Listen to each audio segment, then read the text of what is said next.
Bienvenue dans ce petit cours d'astrologie. De très nombreux éloges ont chaleureusement, mais la tristesse au cœur, applaudi un homme d'exception. Le décès de l'un des hommes les plus illustres de notre temps a ému toute la planète. Le 5 décembre 2013, un roi s'est éteint. Né dans la famille royale Tembu le 18 juillet 1918, Nelson Mandela a reçu le prix Nobel de la paix en 1993. Il est né parmi les rois et a agi comme un grand roi. Il reste la seule personne à recevoir à la fois la médaille présidentielle de la liberté par les États-Unis, l'ordre soviétique de Lénine et le prix Nobel de la paix. Toute sa vie a été vouée à la liberté et à la paix. C'est ainsi qu'il critique George W. Bush et la guerre en Irak. N'oublions pas qu'il avait reçu du président américain la médaille présidentielle de la liberté peu auparavant. Il fustige Mugabe pour sa politique népotiste et irresponsable. Il tend la main à Israël et aux Palestiniens en même temps. Très inspiré par la pensée non violente de Gandhi, il l'a utilisée par principe et par stratégie et non par idéologie. L'heure de naissance généralement acceptée par la communauté astrologique est fixée à 14h54. L'heure légale est mentionnée à 15h. Mais en 1918, qui de surcroît dans un petit village d'Afrique du Sud pouvait prétendre à une heure précise? Nous allons donc saisir le thème de Nelson Mandela. Menu thème nouveau. Il est né le 18 juillet 1918, 14h54. En Afrique du Sud, à Mvezo. Pour ceux qui veulent monter le thème, Mvezo est un petit village qui est situé à 31,57 de latitude sud et à 28,31 de longitude est. L'altitude est de 701 mètres. L'altitude sert à calibrer le calcul de la parallaxe. La parallaxe permet en effet de positionner un astre en fonction de la position d'observation.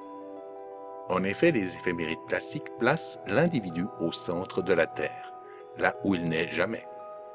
La parallaxe positionne la planète de manière à ce qu'elle puisse être vue à l'aide d'un télescope. Sans parallaxe, on ratera à coup sûr l'observation, le télescope pointant à côté. Notez que plus la planète est angulaire, plus la parallaxe est grande. Ce thème est monté en zodiaque sidéral, le zodiaque des constellations, et nous allons l'interpréter comme en astrologie indienne. Vous verrez que ce n'est pas si difficile. L'important est de connaître les différences entre les deux astrologies, différences qui ne sont pas si grandes que cela du reste. La première différence est liée à l'angle d'observation. Le zodiaque sidéral pour les Indiens montre un décalage de 23 degrés entre le 0 bélier sidéral et le 0 degré tropical. La deuxième différence, la plus troublante au début, est l'utilisation de la domification zodiacale. Cette domification est très simple. Chaque maison est égale. Elles mesurent toutes 30 degrés. Elles commencent toutes au 0 degré du signe, qui contient la cuspide, et se terminent toutes à 29 degrés, 59 minutes, 59 secondes du même signe. Ainsi, si une planète est située en Cancer dans le thème, elle sera dans la maison de sa cuspide en Cancer, soit la maison 8 pour M. Mandela. Ainsi, le Soleil, Mercure et Saturne sont en maison 8. Toute planète située avant la cuspide de la maison sera considérée comme faisant partie de la maison. La cuspide n'indique pas le début de la maison, mais son point le plus important. Les maîtrises fonctionnent à merveille en astrologie indienne. Mais on n'utilisera ni Uranus, ni Neptune, ni Pluton comme maître, ces planètes étant invisibles à l'œil nu. Ainsi, on préférera Jupiter à Neptune pour les poissons, Mars à Pluton pour le Scorpion, et Saturne à Uranus pour le Verseau. La dernière différence essentielle est l'ordre d'interprétation. On n'interprète jamais ou rarement une planète dans un signe ou dans une maison en astrologie indienne. On interprète un maître. Ainsi, Le maître de 1 est en Gémeaux. Jupiter est le maître depuis les origines de l'astrologie de la constellation du Sagittaire, là où se situe l'ascendant. Jupiter est en Gémeaux. Nelson Mandela agit de façon Gémeaux, cherchant un dialogue et un échange d'idées avec les autres, en réfléchissant beaucoup. Ceci en maison 7, sa vie se forge en fonction des autres. L'ascendant est situé à 0 degré de la constellation du Sagittaire. Toute planète perd de sa force quand elle est située entre les 5 premiers et derniers degrés d'une constellation. Cela signifie simplement qu'il n'a pas fait tout ce qu'il voulait tout au long de sa vie. Sa destinée nous le souligne. Il a subi énormément, jusqu'à passer 27 années en prison, dont 18 années à Robben Island. Le nœud nord, en 12, mais conjoint à l'ascendant, montre une personnalité opiniâtre qui ne cède jamais, qui veut le pouvoir, mais ce pouvoir n'est pas comme il l'aimerait. Sans son passage en prison, jamais Nelson Mandela n'aurait été qui il fut, et ses points de vue auraient été totalement différents. Il est resté opiniâtre et idéaliste, parce que le nœud nord en quelque sorte mixe Saturne et Neptune, mais on dirait qu'il a abandonné tout désir de puissance. Moins on demande, plus le nœud nord donne, et cette règle se confirme sur son thème. Notons que Jupiter aspecte le nœud par déclinaison, le rendant beaucoup plus positif. Rahu n'est pas aspecté, selon la tradition indienne, par un trigone ou par une conjonction, par une planète à moins de 5 degrés d'orbe. Le nœud est donc positif. Un nœud sans aspect est positif. Toute planète rend Rahu négatif dans le cas contraire, comme si Rahu ne supportait pas la concurrence. La conjonction de Vénus au nœud sud montre des frustrations sur le plan relationnel, Vénus symbolisant l'épouse sur un thème masculin. Sa vie n'a pas été simple, elle a été construite sur des luttes dramatiques. Pour connaître le parcours d'une personne, pour comprendre sa vocation, voulue ou subie, le D10 est une aide précieuse. Allons dans le menu Division. Carte de division, D10. La division 10 est une extension des positions du thème natal. Nous n'allons pas entrer dans le cadre des calculs des divisions, cela nous mènerait beaucoup trop loin. Disons simplement qu'après un calcul dépendant de la division choisie, chaque planète réagit à sa position naturelle et montre une face différente en fonction de la division utilisée. Chaque division est un domaine de l'existence, une expérience de vie. La carte avec les positions en division 10 s'affiche. Jupiter, maître du D10, est en Lion, en maison 9. Cela indique une personne qui a des idées brillantes, qui sait saisir l'ensemble d'une situation, typiquement Lion. Le milieu du ciel, à ne pas confondre avec la cuspide de 10, est un point de focalisation. Situé en 1, il montre que sa vie se forge selon son comportement. Jupiter, maître du milieu du ciel, se doit d'être royal. La Lune, point toujours essentiel en astrologie indienne, est en 8. Les maisons 6, 8 et 12 sont toujours problématiques dans les divisions. Elles indiquent des frustrations. La Lune est en Cancer et elle est heureusement conjointe à la cuspide de la maison 9.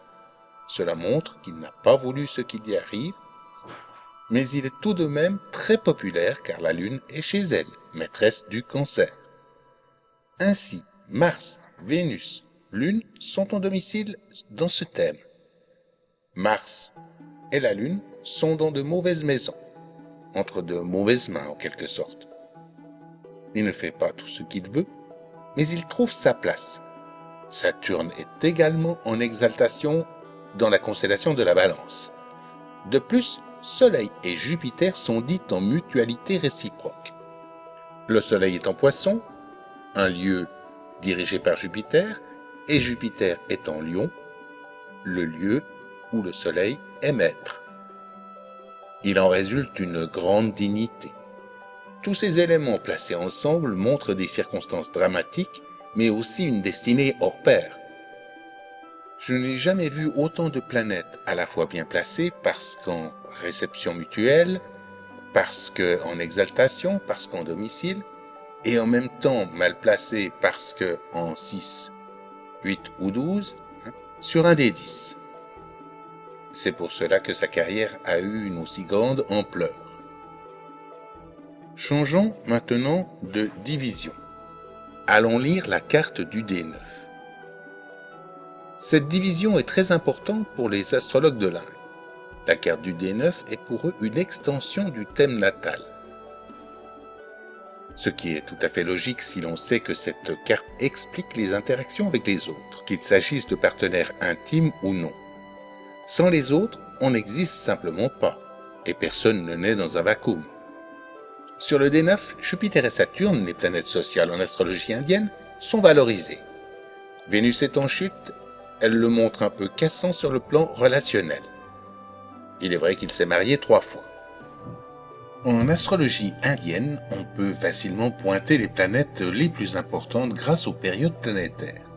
Les périodes planétaires sont une véritable calendrier de vie.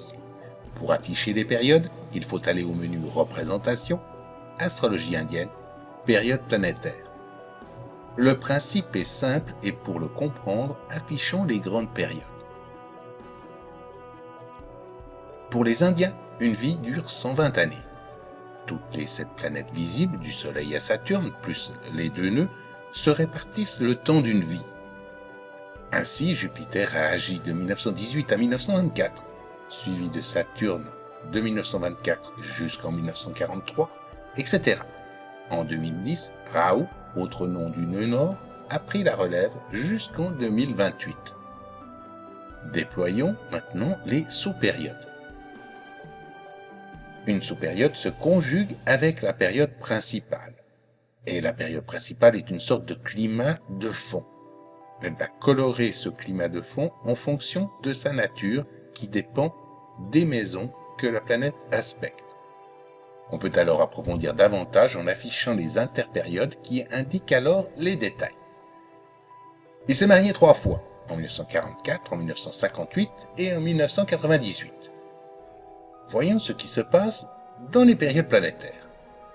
En 1944, la période est sous l'influence de Mercure, maître de 7, la maison du mariage. Il épouse alors Evelyn Coto Mays. En Verseau sur le D9, Mercure est en maison 11. Ce n'est pas une mauvaise position, un mariage est logique sur le plan astrologique. Le couple divorcera en 1957, Nelson Mandela étant trop souvent absent en raison de son engagement à la cause contre l'apartheid. Il a 4 enfants avec cette femme. La sous-période de Jupiter, en 1957, montre qu'il n'a pas préféré sa femme et qu'il n'a pas souffert de la séparation. Il devait déjà avoir rencontré Winnie, sa seconde épouse. Dans un thème masculin, Vénus donne l'image de l'épouse. Conjointe au nœud sud, Vénus se fait extrémiste, dure, cassante, rigoriste, parfois totalement vénale. Pour simplifier, il ne tombe pas sur des femmes compréhensives. En 1958, la sous-période est liée à Saturne et en domicile. Il épouse alors Winnie Mandela, avec qui il a 2 filles. Après ses 27 années de prison, la séparation a lieu en avril 1992 sous Soleil et Mercure. Et le divorce eut lieu en mars 1996 sous Lune Rahu. Winnie Mandela s'est montrée particulièrement radicale. Elle fut accusée de corruption, de 43 accusations de fraude et 25 accusations de vol, ainsi que l'implication dans un meurtre. Vénus nœud sud ne fait pas des saintes, surtout quand Vénus est en fin de constellation. Il se marie le 18 juillet 1998 avec Gracia Nachel, ancienne veuve du président du Mozambique, sous Lune et Saturne. Saturne, ne l'oublions pas, est en domicile sur le D9. Notez que la famille Mandela est déchirée par des querelles d'héritage. Si Mandela était exceptionnel sur le plan politique, il n'en est pas de même sur le plan privé. Il reçoit en 1993 le prix Nobel de la paix. Il entrait alors dans sa grande période des 10 années de la Lune. La Lune est maîtresse de 8, la période a dû être éprouvante car pleine de pressions diverses et aussi liée aux morts que pouvait provoquer la fin de l'apartheid. La Lune est négative pour Mandela, mais il a réussi l'exploit de l'endiguer au maximum. Sa popularité a touché son point culminant car la Lune aspecte l'ascendant et elle est en domicile. Mais tout n'est pas rose. Les Blancs se sont enrichis depuis et l'inégalité est une constante. Certainement trop vieux, il quitte le pouvoir à 81 ans et peut-être un seul mandat n'était-il pas suffisant pour redresser le pays. On lui en demandait tellement. Si l'on observe les années 60-90, on observe que Ketu, ou le nœud sud, prend la relève. Ketu est un corps invisible au contenu psychologique proche d'une conjonction Mars-Uranus, donc radical et violent. La grande période de Vénus suit celle du nœud sud pendant 20 années. Les deux astres sont en conjonction très serrée. Cela signifie que l'un succède à l'autre et que tout est difficile. Vénus est très faible au dernier degré de la constellation du Taureau. Le massacre de Sharpeville le 21 mars 1960, qui fit 69 morts et 178 blessés, ne l'oublions pas, l'a poussé à s'engager totalement contre l'apartheid. Le 12 juillet de la même année, il fut arrêté et resta en prison jusqu'au 11 février 1993. Voyons sa révolution solaire de 1962. Allons dans le menu. Calcul. Révolution solaire. Révolution solaire. Notons l'année 1962 et changeons la ville de naissance par Pretoria.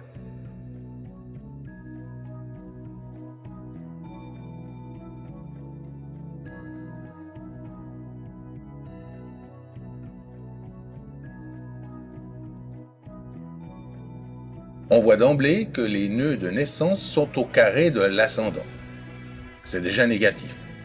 Observons le maître de l'ascendant, Verseau, Saturne, qui est en 12. Encore moins bon. Ajoutons de surcroît une conjonction avec Ketu et une lune pas très loin. Tout est présent pour marquer une année noire. Observons les transits du 5 août 1962.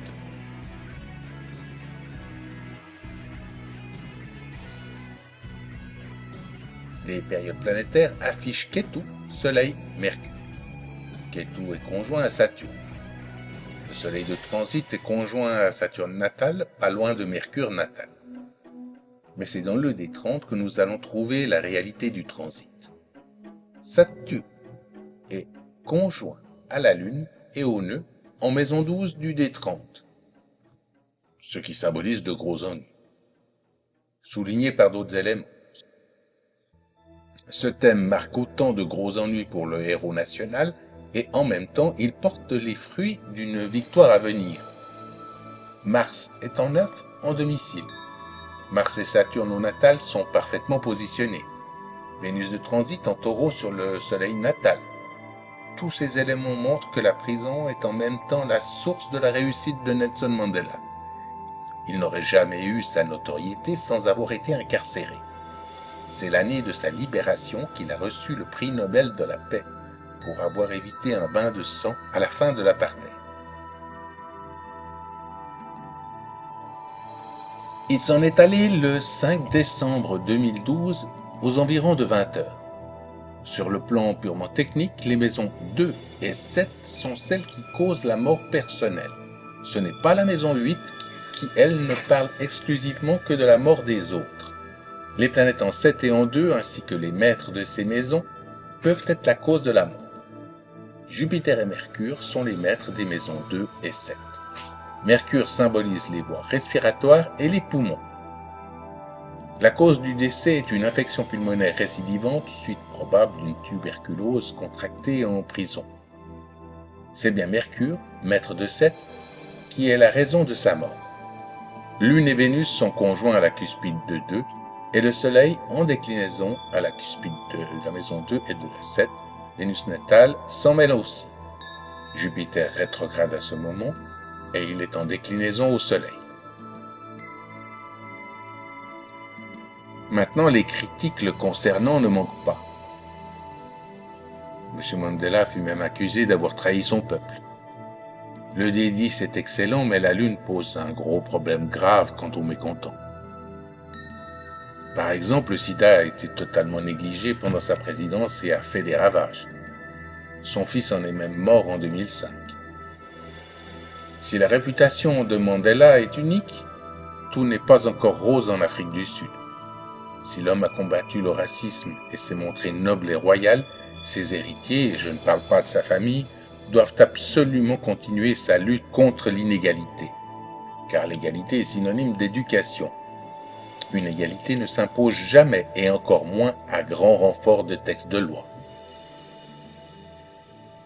Je vous remercie d'avoir suivi ce petit cours et je vous dis à bientôt pour de nouvelles aventures astrologiques.